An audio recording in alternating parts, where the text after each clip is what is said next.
रोज 5,000 देगें पकाते हैं। ये मुल्क में मुर्गी, चावल, घी, चीनी और मसालों के सबसे बड़े खरीदार भी हैं।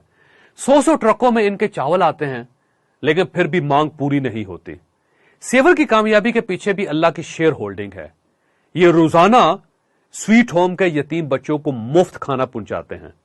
आप यकीन कीजिए, ये यतीम बच्चे इनकी जिस प्रोडक्ट को हाथ लगा देते हैं वो कामयाब हो जाती है और दूसरी पड़ जाती है।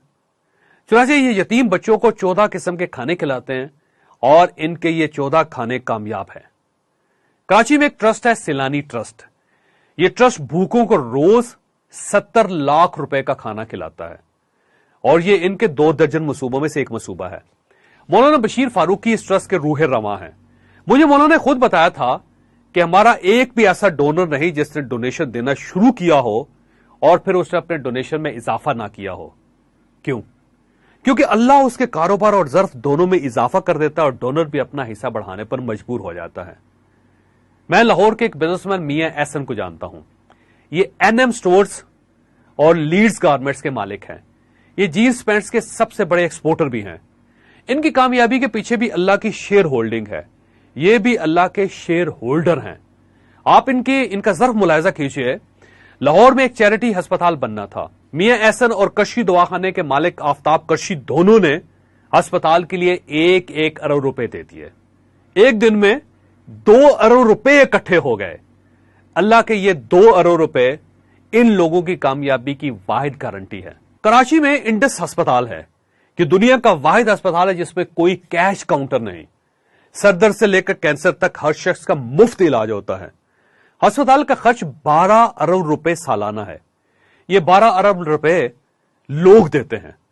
इनके सीईओ डॉक्टर बारी ने मुझे एक दिन बताया था कि हमें आज तक पैसों की कमी नहीं हुई क्योंकि हमारे सारे डोनर्स अल्लाह के शेयर होल्डर्स हैं। अल्लाह इन्हें कमी नहीं आने दे रहा और ये हमें कमी नहीं आने दे रहे।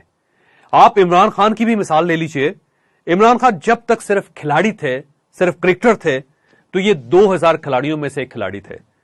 लेकिन इन्होंने अल्लाह के नाम पर जब कैंसर अस्पताल बनाया तो अल्लाह ताला ने इन्हें वजीर आजम बना दिया। इनका अस्पताल आज तक बंद नहीं हुआ। वजह अल्लाह की शेयर होल्डिंग है। और आप अखूत की मिसाल भी ले लीजिए। ये तीसरी दुनिया की सबसे बड़ी माइक्रो फाइनेंसिंग एनजीओ है। ये 10,000 रुपए से शुरू हुई थी और ये आज 200 अरब रुपए की ऑर्गेनाइजेशन बन चुकी है। ये बिला सूद कर्जे देती है और आज तक जिस शख्स ने भी ये कर्जा दिया और जिसने भी ये कर्जा लिया, अल्लाह की शेयर होल्डिंग की वजह से उसके रिज़्क में इजाफा हो गया। ये लोकल मिसालें थी। आप अब इंटरनेशनल मिसालें भी देखिए। दुनिया में इस वक्त 41 बड़े डोनर्स हैं। बिल गेट्स इनमें सबसे बड़ा डोनर है। इसने $52 बिलियन चैरिटी की। यह रकम पाकिस्तान के 80% कर्जों के बराबर है। फेरिस में आखिरी शख्स WH केज है। इसने भी $1.25 बिलियन चैरिटी की। ये 41 लोग बिलियनर्स हैं। इतनी दौलत चैरिटी करने के बाद इन लोगों को दिवालिया हो जाना चाहिए था। लेकिन आप अल्लाह का हिसाब देखिए। जिस दिन इन लोगों ने अपने चेक्स चैरिटी फाउंडेशंस में जमा करवाए, उसी दिन इनकी दौलत को पर लग गए।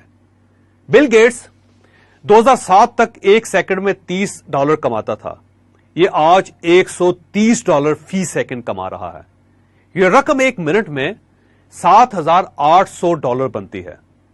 आप देख लीजिए अल्लाह ने इस शख्स को कैसे नवाजा। इसने इस हाथ से अल्लाह की राह पे खर्च किया और अल्लाह ने उस हाथ में से 5 गुना पकड़ा दिया। यह है अल्लाह के शेयर होल्डिंग। हजरत ईसा अलैहिस्सलाम का वाकया है। हजरत ईसा ने बनी इसराइल से चैरिटी मांगी। अमीर यहूदियों ने हजारों रुपए का ढेर लगा दिया। कितार में एक छोटी सी फकीरनी भी खड़ी थी। उसकी जेब में सिर्फ एक सिक्का था। उसने वो सिक्का निकाला और ढेर पर फेंक दिया। अल्लाह ने हजरत ईसा अलैहिस्सलाम से फरमाया, ये एक सिक्का बनी इसराइल की सारी दौलत पर भारी है, क्योंकि मैंने इन लोगों को जो दिया था, इन लोगों ने उसमें से थोड़ा सा मुझे लुटा दिया। जबकि मैंने इस फकीरनी को सिर्फ एक सिक्का दिया था, इसने वो पूरे का पूरा मुझे दे दिया। इस पूरी बस्ती में ये मुझे सबसे ज्यादा अजीज है, तुमसे भी ज्यादा अजीज है। मैं आपको हरगिज हरगिज ये नहीं कहता कि आप इस फकीरनी की तरह अपना सब कुछ अल्लाह की राह में दे दें। آپ پارٹنرشپ سے شروع کریں، پارٹنرشپ سے آغاز کریں. آپ جو بھی کام شروع کریں آپ اللہ کو اس میں 5% کا شیئر ہولڈر بنا لیں اور نیت کریں کہ یا پروردگار میرے رزق میں جتنا اضافہ ہوتا جائے گا میں آپ کے حصے کو بھی اتنا ہی بڑھاتا جاؤں گا.